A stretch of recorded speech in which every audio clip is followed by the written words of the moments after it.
Beware the mirror. When reflections become nightmares, the mirror was old, so old that the silver backing had worn away in places, revealing the lead behind it. My mother said it was a family heirloom, one of only two things she had brought with her when she fled the country all those years ago, the other being a faded photograph of my parents as young lovers. I never asked about the photo because the pain in my mother's eyes when she looked at it told me everything I needed to know.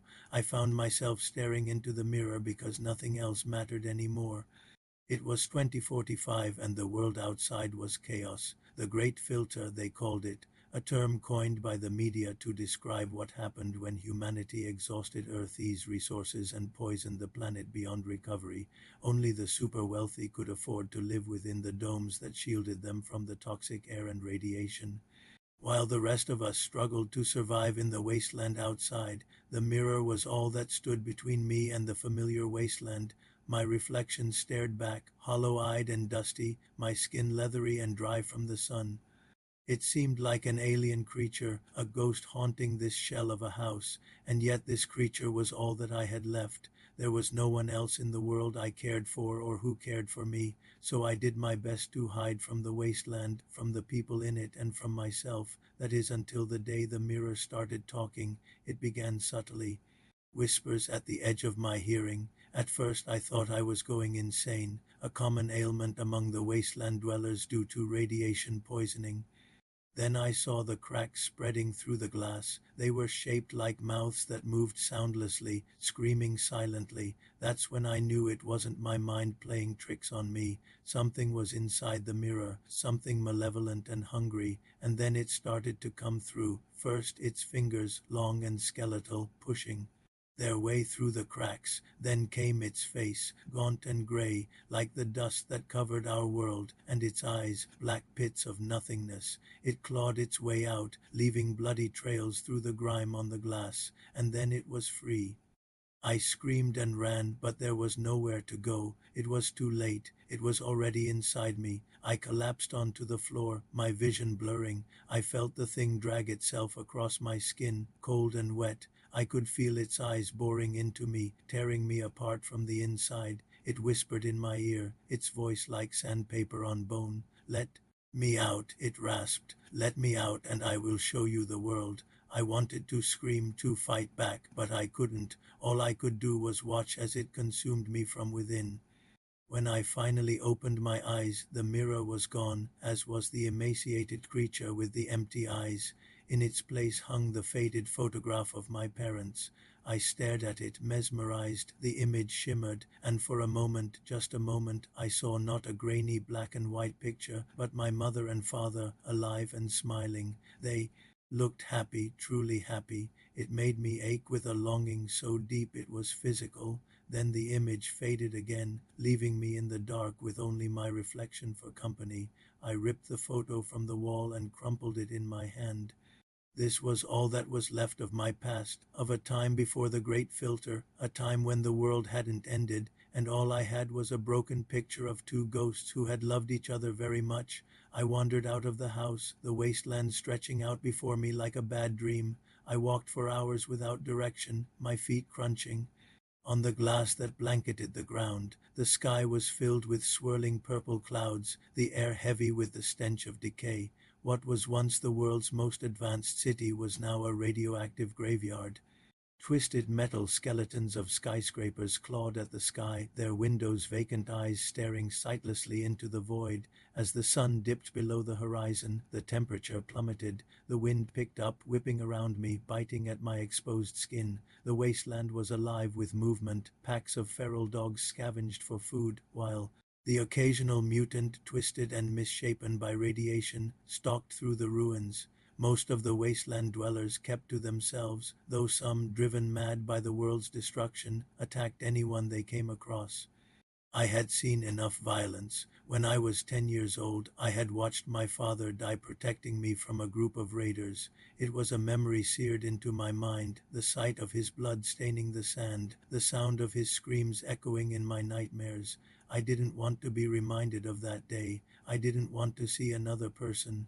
But as night fell and the creatures of the wasteland stirred, I realized I had nowhere to hide. The only shelter I knew was a crumbling concrete tower overlooking the wasteland. It was here that I spent many nights after the fall, hiding from the monsters both inside and outside the mirror. As I reached the tower, I saw a figure emerge from the shadows. He was tall and thin, his face hidden in the darkness, but as he stepped into the faint light, I saw that he was missing an arm, the stump wrapped in dirty rags. I froze, fear gripping me. I wanted to run, but I couldn't move. "You shouldn't be here," he rasped, his voice like gravel. "It's not safe." I forced myself to swallow, my throat dry. "I know it's not safe," I replied, my voice barely a whisper. "But where else can I go?" He studied me for a moment, his good eye gleaming in the darkness. "You don't belong here," he said finally. "You should leave before it's too late." "Before what is too late?" "Too late how?" I wanted to ask him these questions, but I didn't. Instead, I turned and walked away. I didn't want to listen to his warnings. I wanted to stay. I wanted to be with the monster in the mirror. I climbed to the top of the tower, the wind whipping at my clothes. Below me, the wasteland stretched out, silent and menacing, and above me, the sky blazed with a million stars. I closed my eyes, listening to the wind, feeling its icy fingers dig into my skin. I could hear the beast stirring within me, waiting to be unleashed, and I knew then that the wasteland had been right. I didn't belong here, I belonged with it. When I opened my eyes again, it was dawn. The sky was a bruised purple, the air heavy with the smell of ozone. I could feel the beast growing stronger, pulling me toward it like a magnet. I had to get out of there, get away from the tower, from the wasteland, from the monster. But as I started down the stairs, I felt something crack under my foot.